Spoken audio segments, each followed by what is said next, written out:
بس حقك كمان انك ترتاح وتفهم وتعيش عيشة كريمة.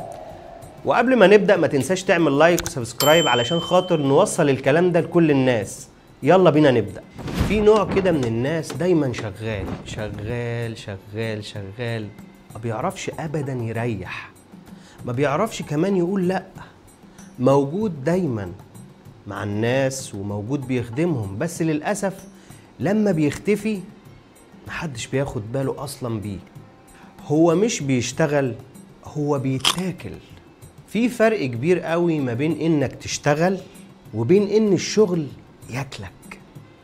كان في نجار شاطر قوي في زمان عصر ابن خلدون اسمه أبو العباس، راجل بيشتغل بإيده، متقن، محبوب في السوق وزي الفل، الزباين بتسافر له من بلاد بعيدة وتجيله.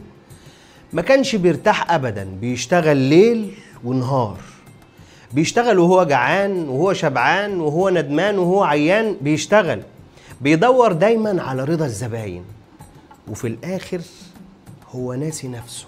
وفي يوم وهو شغال وقع عليه رف خشب تقيل على ظهره، قعده في البيت شهر، ولا زبون سأل ولا واحد اطمن عليه. وبعد شوية لما رجع أول سؤال سمعه: فين طلبيتي؟ هتخلص امتى؟ استغرب جدا، وساعتها فهم من الألم اللي اتألمه إنه ما كانش مهم ولا حاجة، هو كان مفيد وبس. ابن خلدون بيقول هنا كلام في غاية الأهمية، بيقول إن الصنعة قد تذل صاحبها إذا غرق فيها حتى تجهده وتكسره. وبيقول كمان: الكسب لا يكون خيرا إلا إذا تدرج وارتبط بالراحة والتوازن. الكلام ده طبعا من 600 سنة، بس كأن ابن خلدون شايفنا دلوقتي، شايف الأب اللي بيشتغل شيفت ونص وبيتسحل عشان المصاريف، شايف العامل اللي بيجري ليل ونهار وبيروح ينام من غير حتى ما يشوف عياله، شايفك انت دلوقتي وانت ناسي نفسك. وهنا بقى كان لازم تسأل نفسك: انت بتشتغل ليه؟ علشان تعيش حياتك ولا علشان تهرب منها؟ مش كل شغل شريف بيبقى صحي، ومش كل تعب عليه ثواب.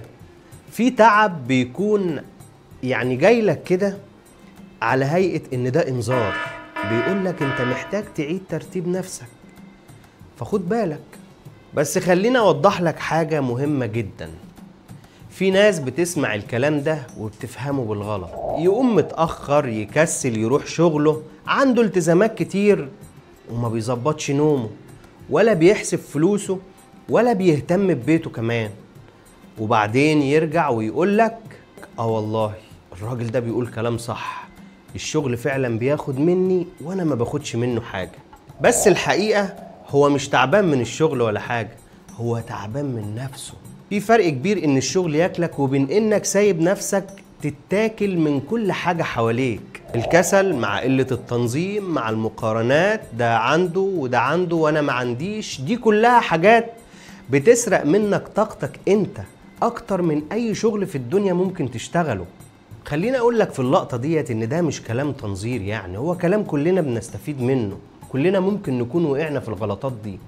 ولكن الشاهد من الكلام ده ان ابن خلدون كتب الكلام ده علشان ينور بيه طريقك وطريقي، كتبه علشان يفكرك ان التعب ده ليه حق، بس حقك كمان انك ترتاح وتفهم وتعيش عيشة كريمة. اشتغل واتعب، بس ما تمسحش نفسك في الحياة، ما تبقاش مجرد ترس وانت في الاصل صانع الترس ده. وفي النهاية لو الحلقة دي لمستك ابعتها لحد تعب ومش عارف هو تعبان من ايه، يمكن يكون محتاج يرجع شوية لنفسه تاني قبل ما تضيع منه خالص.